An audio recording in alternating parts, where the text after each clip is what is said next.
welcome back, welcome back. You already know who it is. It's your boy MadeMenMelo coming to you back live with some more God of War trailer reactions. We got the myths of Midgard. Let's go and take a look.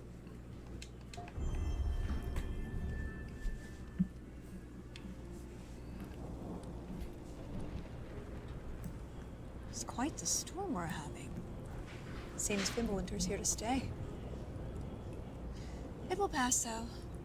All things do. In the meantime, how about a story while we warm by the fire?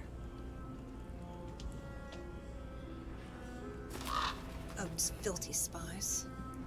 That old man sees more now than he did when he had both eyes. Odin. One of my favorites. It's a story of adventure. A father and son working together to overcome insurmountable odds, setting in motion the greatest war the Nine Realms have ever seen. I'm getting a bit ahead of myself. Let's start from the beginning. There once was a god from a far-off land who settled in Midgard, disguised as a man. He started a new life, had a wife and a boy. They were happy together. In peace, they found joy. His wife passed away. Kratos mourned with his son.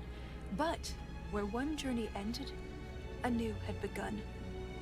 Faye's final request, though it seemed rather bleak, spread my ashes atop the Nine Realms' tallest peak. As they readied themselves for the long road ahead, a stranger accosted them in their homestead. Baldur sought answers as Odin's hand. Kratos gave none to the Aesir firebrand. They made way for the mountains.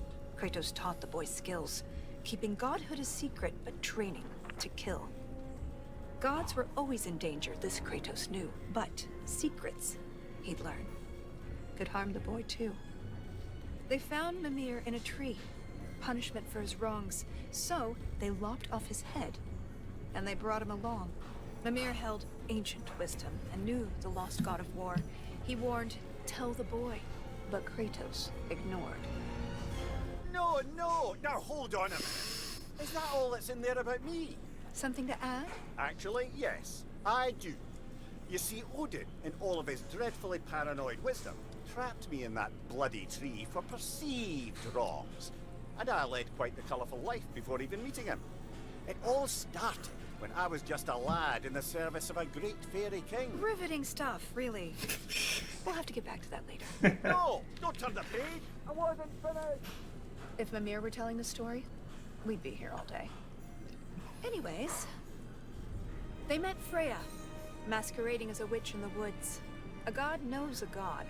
She would aid where she could. She cautioned, you must tell your son he's divine. But Kratos dismissed her. He'd regret this in time. On the road, Baldur's allies, Thor's sons, attacked. Something snapped in Atreus as he tried to fight back. The Aesir lost the battle, but Atreus fell too. Kratos rushed him to Freya. She would know what to do. Freya was disheartened with the father's neglect, but with the heart of Hell's troll, she could save his son yet. Kratos thundered through Helheim and slew the great troll. He had captured its heart, but in his, burned a hole. He returned with his offering. Freya cast a keen spell, and Atreus was healed, though not all was well. Kratos sat with his son, and for once he was true, revealing he was a god, and Atreus was too. Delighted at first, it seemed all would go smoothly. Then arrogance followed and bent Atreus toward cruelty. With tensions flared, Baldur preyed on their discord, casting back into Helheim Kratos and his ward. In Helheim, they learned Freya caused Baldur's plight. His mother's ill-conceived curse robbed his life of all light. They emerged from the realm as they neared journey's end, but Baldur appeared and attacked once again. Atreus and Kratos were ready this time, stronger together with their power combined. Freya intervened on behalf of her son, begging Baldur's forgiveness for all that she'd done. Baldur strangled his mother. Kratos lunged with a snap. Baldur slumped. Freya wailed. And he died. in her lap. Something changed in the world. Snow started to fall. The dawn of Fimble winter. The dusk of it all.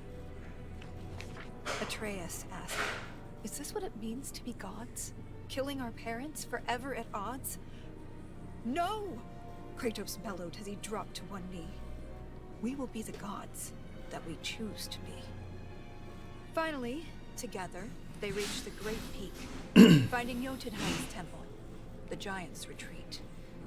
A prophetic mural showed the life they had led.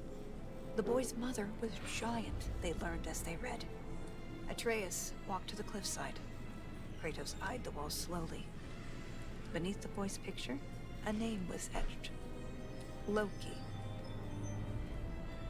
They scattered her ashes and watched as they lifted. Over rolling red hills, the wind danced, and it drifted. Standing side by side, feeling hopeful and new, the boy was at peace. And the father was too.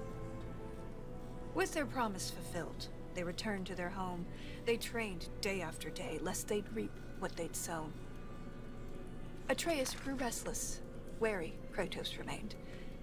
Ragnarok loomed as the great winter waned. Don't tell me you're thinking of stopping here. Things were just getting good. Oh, I suppose we could go on a bit longer. An excellent idea. This is the most dramatic part. On second thought, perhaps we'd better cut it short. It seems that we're out of time. If you want to know how this story ends, I'm afraid you'll have to find out for yourself. Until then.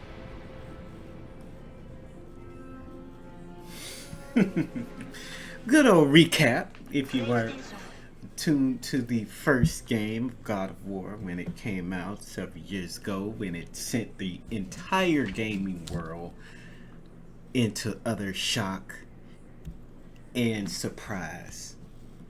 Oh yeah, can't wait for this. You saw it November of this year. It's coming out, baby. Cannot wait to get it. You already know your boy's gonna have it first day. I may just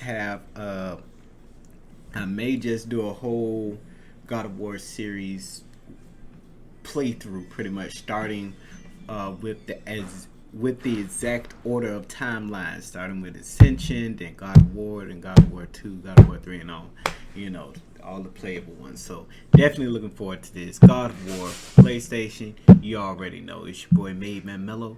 You guys have a wonderful, wonderful